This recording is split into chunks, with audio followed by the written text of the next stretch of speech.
চলছে। মঙ্গলবার প্রায় 5.5 কোটি মানুষ ত্রিবেণী সঙ্গমে পবিত্র স্নান করে। প্রায় 8 থেকে 10 কোটি পুণ্যার্থী প্রয়াগরাজে ছিলেন বুধবার। মঙ্গলবার গভীর রাতেও সঙ্গমের দিকে মানুষের স্রোত অব্যাহত ছিল। সময় গড়ানোর সঙ্গে সঙ্গে ভিড় বাড়তে থাকে। সেখানে 11 থেকে 17 নম্বর খুঁটির মাঝে ভিড়ের চাপে ব্যারিকেড ভেঙে যায়। বহু পুণ্যার্থীকে সেই সময় ঘাটের দিকে দৌড়ে যেতে দেখা যায়। সেই সময় ঘটে যায় দুর্ঘটনা, যার জেরে পদপিষ্ট হন বহু মানুষ। মুহূর্তেই ছড়িয়ে পড়ে বিশৃঙ্খলা। পুণ্যার্থীদের চিৎকার, ধাক্কাধাক্কি, পদপিষ্ট হওয়ার আতঙ্কে চারদিক অশান্ত হয়ে ওঠে। প্রশাসনের একটি অংশের দাবি, বিপুল ভিড়ের কারণেই এই পরিস্থিতির সৃষ্টি হয়। তার উপর এবারে মহাকুম্ভ মেলায় 144 বছরে বিরল ত্রিবেণী যোগ পড়ে।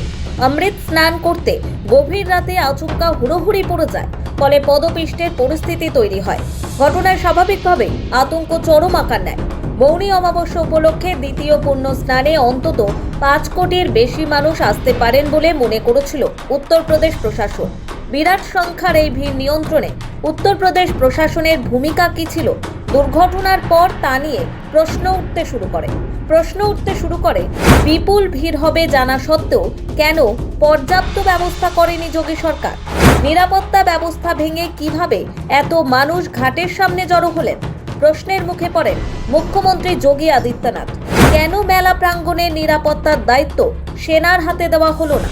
এদিকে মুখ্যমন্ত্রী যোগী আদিত্যনাথ মৃত্যুর বিষয়ে একটি শব্দও খরচ করেননি। উল্টে গুজবে কান না দেওয়ার বার্তা দিয়েছেন তিনি। যদিও কুম্ভ বিশ্বের সবথেকে বড় ধর্মীয় মেলা, সেখানে এমন দুর্ঘটনা দেশ জুড়ে হইচই পড়ে গিয়েছে। স্বাভাবিকভাবেই প্রশ্ন উঠেছে কুম্ভের ব্যবস্থাপনা নিয়েও। বিরোধীরা শুরু থেকেই ভিআইপি কালচারের ইস্যুতে কটাক্ষ করে গিয়েছে উত্তরপ্রদেশ সরকারকে।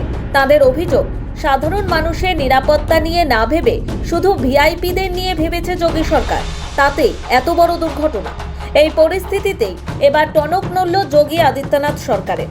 পদপিষ্টের ঘটনায় শিক্ষা নিয়ে ব্যবস্থাপনায় বড় রদবদল আনা হলো মহাকুম্ভে।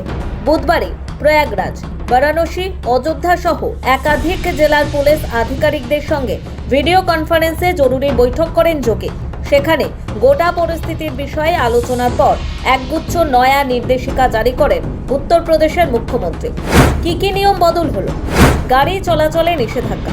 কুম্ভ মেলা চত্বরে ছোট থেকে বড় যে কোনো গাড়ি চলাচল এবং প্রবেশেও নিষেধাজ্ঞা জারি করা হয়েছে। ভিভিআইপি পাস বাতিল।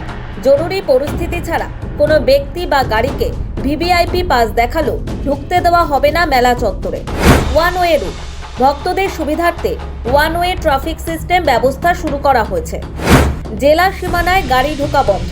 পড়শি একাধিক জেলা থেকে যে সমস্ত গাড়ি প্রয়াগরাজে আসছে তাদের জেলা সীমানাতেই আটকানো হবে, যাতে মেলা চত্বরে আর ভিড় না বাড়ে। শহরে 4 চাকা গাড়ি প্রবেশ নিষিদ্ধ।